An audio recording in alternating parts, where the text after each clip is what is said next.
Welcome back to Edgework, presented by FanDuel as part of the Hammer Betting Network. I'm Alex Moretto, joined here today by So Money Sports to break down a fun night on the ice last night. Look ahead to a fun night on the ice tonight because nothing hits like playoff hockey. The road to the cup starts on FanDuel, your home for live bets all playoff long with new features like live SGPs, build a parlay, any game, any period, or stack multiple matchups onto one slip with same game parlay plus. And what's better than playoff hockey? Overtime playoff hockey. Get more from the game with live overtime markets. Right now, new customers can kick off the season with 200 in bonus bets if your bet wins. Just place any $5 bet and you'll get 200 in bonus bets if your bet wins. Download FanDuel today and get more with North America's #1 sportsbook. Please play responsibly. Must be 21 plus in present in select states, or 18 plus in present in DC, or 19 plus and physically located in Ontario. Bonus issued is non-withdrawable. Bonus bets which expire 7 days after receipt. Restrictions apply. See terms at sportsbook.fanduel.com. Gambling problem? Call 1-866-531-2600. Visit connexontario.ca. Call 1-800-GAMBLER or visit fanduel.com/RG. Call 1-888-789-7777 or visit ccpg.org/chat in Connecticut or visit mdgamblinghelp.org in Maryland. Hope is here. Visit gamblinghelplinema.org or call 800-327-5050 for 24/7 support in Massachusetts, or call 1-877-8-HOPE-NY or text HOPE-NY in New York. So Money, a 1-1 night for us on our best bets. Ended up with some decent numbers on both teams, a good number on the Oilers. Caps, we did end up entering the market at the best time. It didn't end up getting any better than that for that price. One of them was very much the right bet. One of them was very much the wrong bet, I think we can say. The Canes absolutely waxed the Caps. I mean, in vintage Canes fashion, they dominate that game start to finish, but need a wrister from the blue line that finds its way through traffic to win a narrow 2-1 game. That was just a classic Caps win. Classic Hurricanes win. We've seen that so many times where they dominate teams and struggle to score, but they do find a way to take a big game one and steal home ice. Oilers do the same, except they do not find a way. They absolutely dominated that game. After falling behind 2-0, it was basically one-way traffic the rest of the way. That was scary if you are another team in the West watching how the Oilers went out there last night and did their thing. Obviously, no Pietrangelo, no Dorofeyev. Maybe some other guys were sick. Who knows? I don't know if there was a bug going around the team or what, but that was very, very impressive. And I'll be the first to say I have said some negative things about Calvin Pickard. He wasn't exactly the busiest, but he did make some big timely saves as well yesterday. Yeah, absolutely. That was a fun game. And the scary thing too is that we've touched on this the last few days. The Oilers are getting secondary scoring, right? In their last 3 games, they scored 13 goals. One of them has been from Draisaitl and McDavid, right? So I think the depth is showing, and I do feel that Vegas needed to jump on the Oilers early, because as this series goes on, we kind of saw hints of that last night, where the Vegas defense, the back end of that defense, as these games go on, they are very, very vulnerable. If we're seeing that in the back end of these games, where are we going to be in the back end of the series, right? And that's why I was kind of thinking that if Vegas needs a quick start in the series, I think as the series goes on, we're going to see the Oilers start instilling their will more and more, and we're not even close to the point yet where McDavid needs to turn it on, or Draisaitl needs to take it to the next level. We're not there yet. It's the rest of the team that's doing their job. You look at a guy like Arvidsson in his limited minutes, he looked good yesterday, right? So I mean, and Connor Brown is unreal, right? So it's just that goal. Oof. That goal was, I didn't know he had that in him. I mean, I know he's worked a lot on his skating after coming back from that knee injury, but Theodore is their best skating defenseman too, and he just blew by him. Yeah, and I was reading afterwards that Connor Brown was a leading scorer in the OHL one year. I was like, well, where did that come from, right? So they have it there. They've got depth in their lineup now. They're getting secondary scoring. They're rolling 4 lines, right? And when you're doing that, it takes pressure off your defense as well. And then when the pressure's off your defense and the minutes are allocated appropriately, that takes pressure off your goaltender, right? So it's all coming in. It's all coming into focus right now for the Oilers, and Vegas really needs to step it up, or else they're going to get run out of here. Yes. So that was that game. Let's talk about the Canes Caps game. Yeah. I missed chunks of this game. I saw a lot of the first period, and then I missed most of the second and most of the third because I had hockey. Caught the end of the regulation, and then I caught the overtime. I've seen the numbers. I've seen what I saw from the minutes that I was watching. But the stats from Sports Logic are pretty damning for the Caps. Tweeted out by Mike Kelly, NHL, last night. Canes, I'm going to do that all series, by the way. Canes, Caps, I'm going to mix them up. I'm going to say the wrong thing a million times, so just stop me if I do. Carolina, 33 minutes of possession in ozone time. Caps, 16 minutes.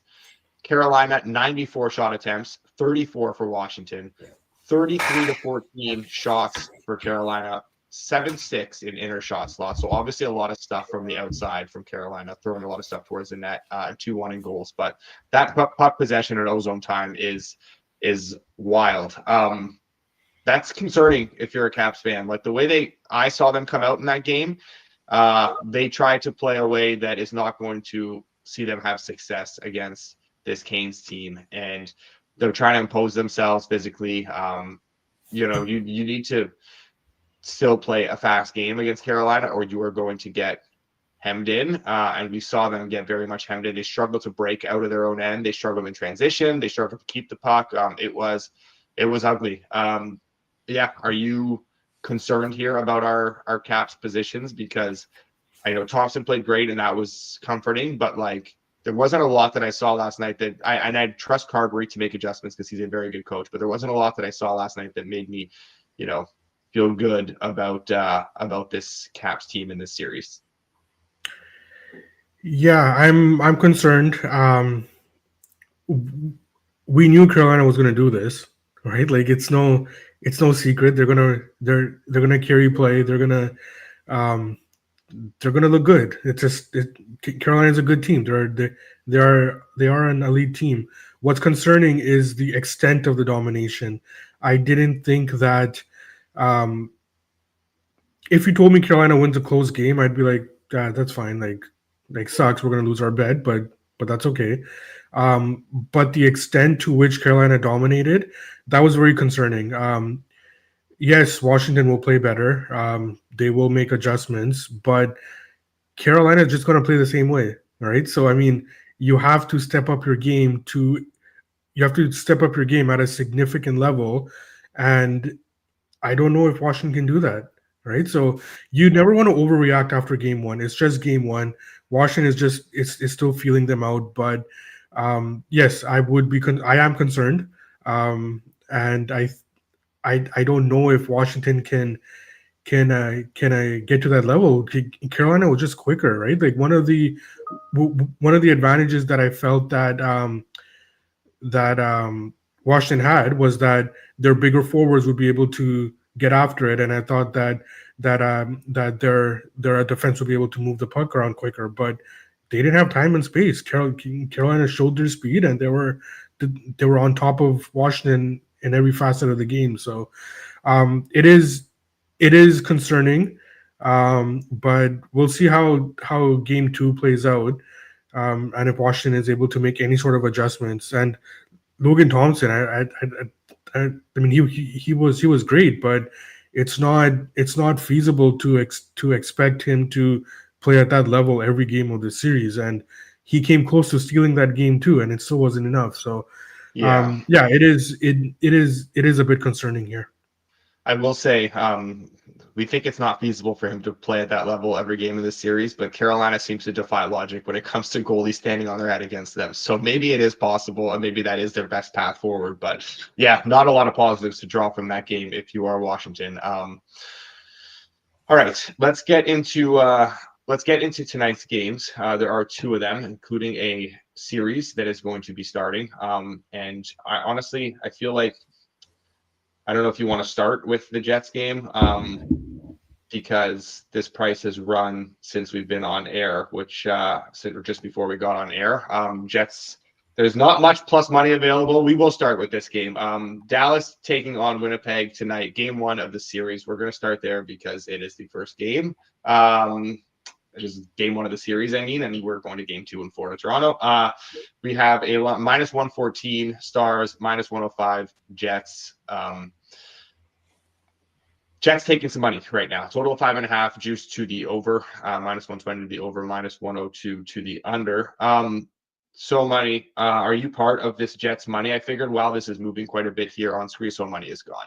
Okay. I don't know if So Money is part of the Jets money or not. We will find out when he comes back. So my thing with this game is I don't know exactly who's starting. I'm waiting for confirmation on. There's a lot of moving pieces here with like Heiskanen, Robertson, and then obviously Scheifele and Morrissey. Don't exactly know who's going to be in this lineup. If anyone has seen any sort of confirmations, you can throw those in the chat because I have not been able to see anything concrete yet, at least this morning. And that's typically how things are this time of year, where these guys are going to play it pretty close to the vest. I do like the Jets here tonight, though, in game 1. I do like them to build off that impressive comeback and keep the momentum going here. I don't think they should be plus money on home ice. This has run quite a bit right now. There he is. This has run quite a bit. So Money, I was saying, are you part of this Jets money? Before I was talking about it a little bit, but then I'll throw to you quickly here before I continue with what I was getting at. Yeah. Sorry about that. If you can see all this stuff that's going on here, you would understand what I'm going. It was all those Teams notifications. You were giving Charles a bit of a stroke here. He's you know what it is like. It's just like this the time when like the lines are moving and stuff. So we're constantly getting like messages in about like what's moving and what we need to get on and stuff. So yeah, there's a lot going on at this time. But yes, I am part of the movement on the Jets. I did play the Jets. I like them quite a bit here. I think that there's no game-to-game momentum. I don't believe in that in the playoffs, but I do believe in mindset, and I think that we should see a very very loose Jets team, a Jets team that is that's just going to play their game. I think that they're good for game 1. I feel confident about them in this series, but of course, I respect Dallas immensely, and I think that it's going to be a close, tight series. But in game 1, I think that we're going to see a Jets mindset where they're just going to play their game. And at Dallas, there's always, whenever you come off an emotional series like that, I always look for some sort of not necessarily a letdown, but the way that Dallas played that game, that was at their very peak, right? That was a ceiling game for Dallas. It wasn't necessarily a ceiling game for the Jets. That Jets game was pure emotion, where Dallas game was their ceiling game in terms of the way that they play. So I think that the Jets do have another level that they can play better than they did in that series, and we've seen this from Dallas from game to game. Their play deviates, and it can deviate quite a bit, right? So I wouldn't be surprised if we don't see the strongest game from Dallas here. They will respond. They always respond. But just in this one game, I wouldn't be surprised if we don't see Dallas's best game. Yeah, so I was saying before you rejoined us, I was saying that I like the Jets here tonight at plus money. So we are in alignment on that then. I don't think they should be plus money here. A lot of the things you said. Also so Scheifele in a non-contact jersey was, I think, more precautionary just because of the hit he took, and they don't want him taking unnecessary hits and, adding to that. So I would expect Scheifele to play. Morrissey, we'll see. He did leave before practice yesterday, and he was wearing that non-contact jersey, so I'm not sure what to expect from him. I do think the Jets are very well suited this time around, unlike in years past, to handle an absence of Morrissey, because they are still pretty loaded on the back end. Like DeMello, Pionk have been great. Obviously, the third pair, Fleury and Shen, looked really good in that game the other night. And Dylan Sandberg has been just one of those guys who's very much not a household name and not a lot of people will know about or talk about, but he has been fantastic all season. He's outstanding. Yeah, he's a really, really good player. So like they are very, very deep on the blue line. I think they're in a good shape to handle that. I do like the way they match up here, especially at home against Dallas. Yeah, I just shouldn't be getting plus money on the Jets here. It boils down to that. Hopefully Hellebuck, I do strongly believe in, and now maybe this is like, I'm going to eat my words, but I do believe in the fact that, sometimes as a goalie, you're fighting through something and you just need your team to pick you up one time. Yeah. Like, I just need you to pick me up one time and bail me out of this and I will figure it out from here. I do think that's what's happening with Hellebuck, where like, you know what? He was fighting it, obviously all series, pulled a few times in St. Louis, and then it carried over to the first time in Winnipeg where he struggled was in Game 7, and it was like, oh man, this poor guy, like he's never going to escape this. And his team picked him up, they bailed him out. And also, I will say for Hellebuck too, he let in a couple softies, but like after that third goal, he did slam the door, and there wasn't a lot of opportunities for the Blues, but like when. That's even harder for a goalie sometimes where you're sitting there for like 5-6 minutes of game time with nothing. And then a chance comes down and, it's a big chance. You have to make a big save. He was able to slam the door. And then when the Jets tied it and it goes to overtime, he made some big saves in overtime, obviously. So I do think there is something to that. I would expect more of, not necessarily the, elite Hellebuck or whatever, but I don't necessarily think he has to be elite. He just has to be very good. And he is obviously very good. I think we'll get that from him here. So yeah, plus money on the Jets at home. It has run. There's still plus money available. This is probably the last time there will be plus money available. I don't expect any buyback necessarily on the Stars either here. So I think if you haven't got in yet, now will be the time to do so. Anything total-wise? Yeah. I was just gonna say if I can give you a heart for like what you said, I'd give you 100 hearts right now for what you said about Connor Hellebuck. It's just right. It's just a goaltending talk. I love it because the thing is, I completely agree with you, right? Like you just need that sometimes, and the way that he was playing in that overtime as well, right? Like that's his game, right? It's not his game to be like, I don't know why he's insistent upon being a shrinking violet in the crease there, right? Like you're not a wallflower goalie. Like get up, make yourself big, and get out there, right? But he's for some reason he's still insistent upon getting deep in his crease, and that's just not your game, right? So I really liked what I saw in that third period and in overtime, how he was finally taking that extra step out, which he is the best goalie in the league when he's not loud in his crease, right? So when he's not when he doesn't have the happy feet in his crease, he's just he just quiet and he's big in his crease, and that's the way he needs to be playing, and that's what we saw. So hopefully we keep that up.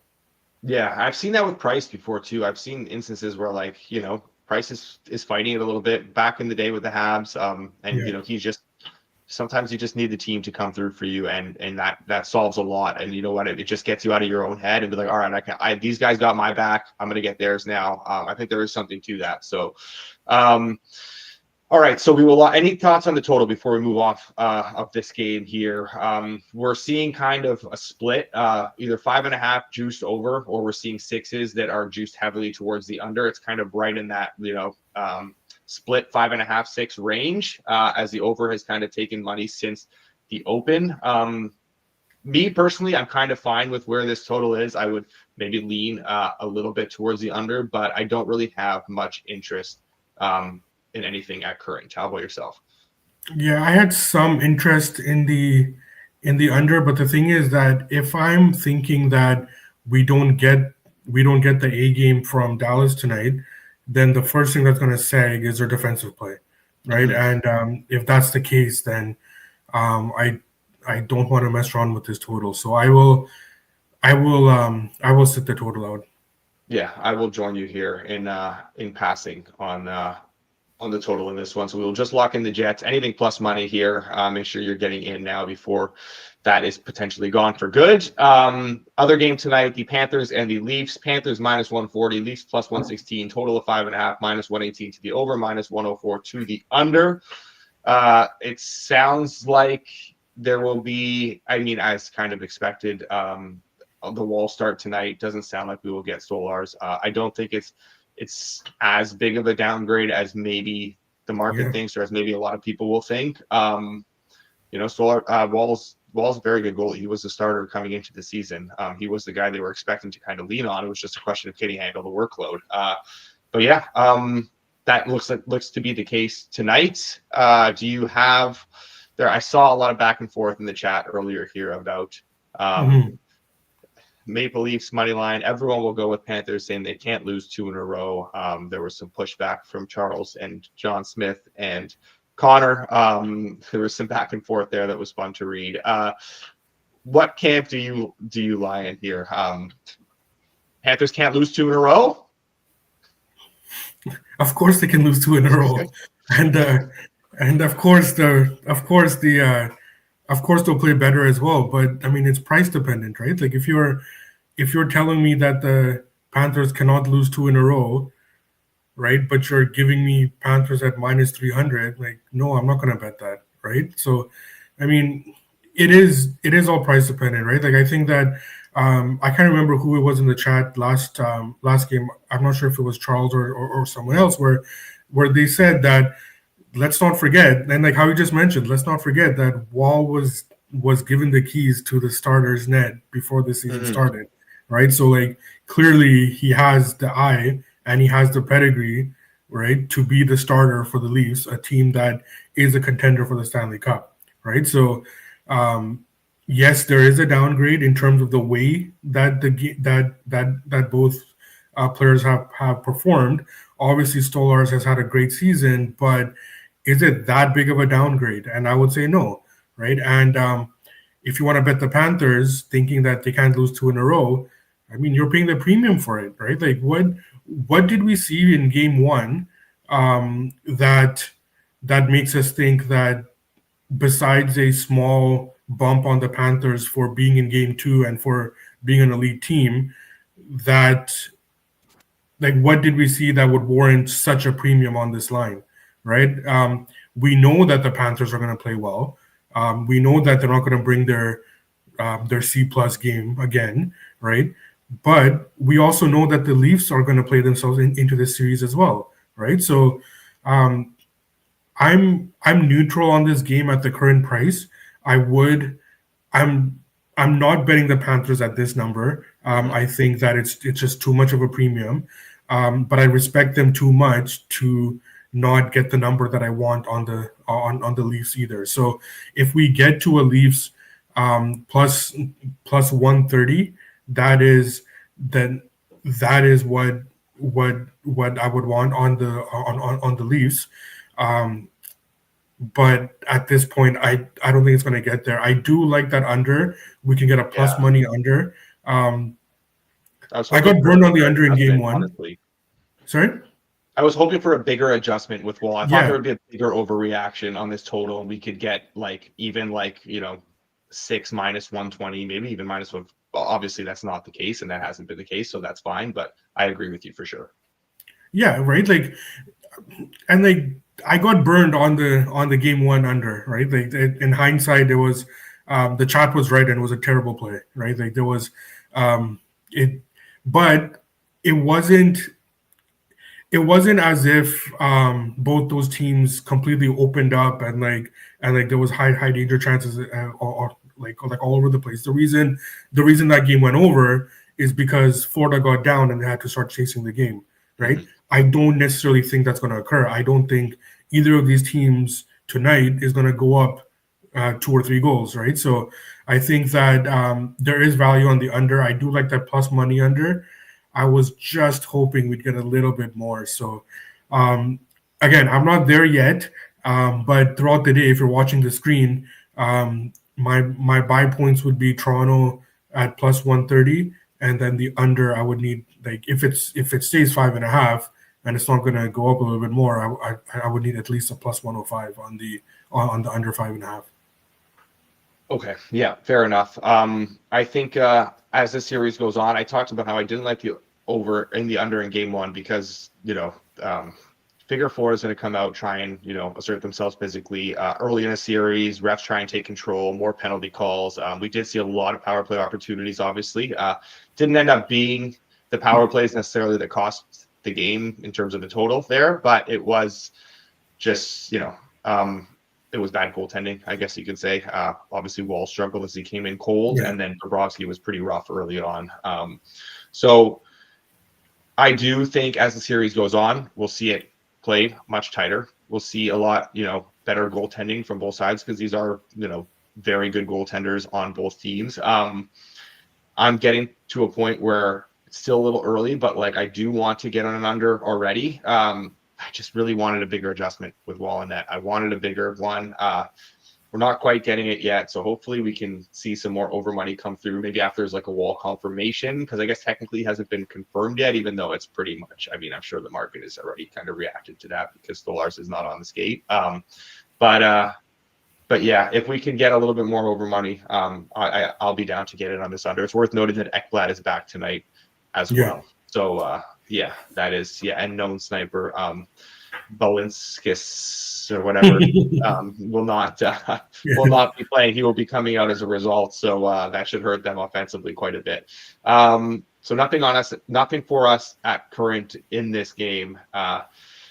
Yesterday's anytime goal parlay, we got one of them. We got Hyman home. McMichael did not score, unfortunately. Do we want to do a terrible player? Yeah, can't stand him. Absolute loser. Do we want to do another one here tonight, or do you have anyone for these games? I've seen some suggestions in the chat. I gotta say, Ekblad plus 900. You just know, right? Like he's after. You know what? Let's play that. I was gonna come in and say Sam Bennett because you kind of feel like Sam Bennett's gonna score after what happened last game, and then there's gonna be the uproar about he shouldn't even be playing tonight. He shouldn't even be in the lineup. Feels like that kind of writes itself. But you want to do Ekblad in there?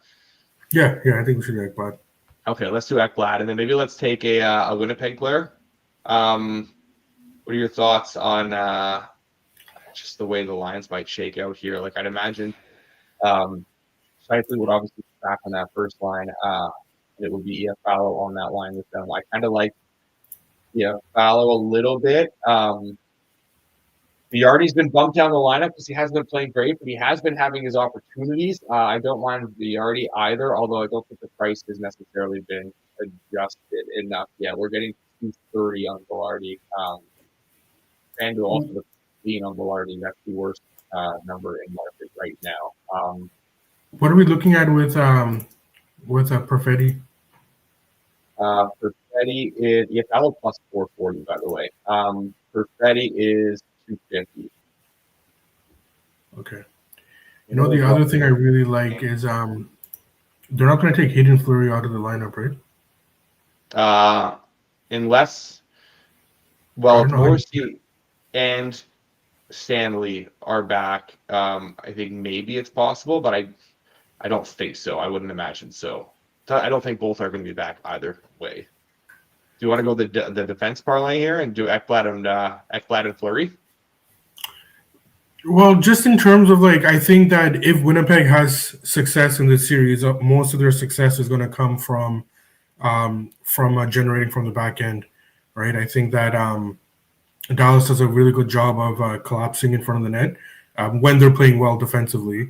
So I think that's going to open up the defense, and I think that the Jets in this series would want to activate the D as well. But let's wait and see how if that plays out through game one first. I do like a few of the prices on the Jets on the Jets defenseman though. I also like Nino Niederreiter plus 420. He started off. He was really good in that entire series, but the puck finally started going in for him towards the end of that Blue series. 420 is a nice number there too. I kind of like Nino. I like a lot of these prices on these Jets players, honestly. We got to find one though that we want to add here. We got Viardi. Chad, help us out here. Nino. We got a Sandberg suggestion from Jordan as well.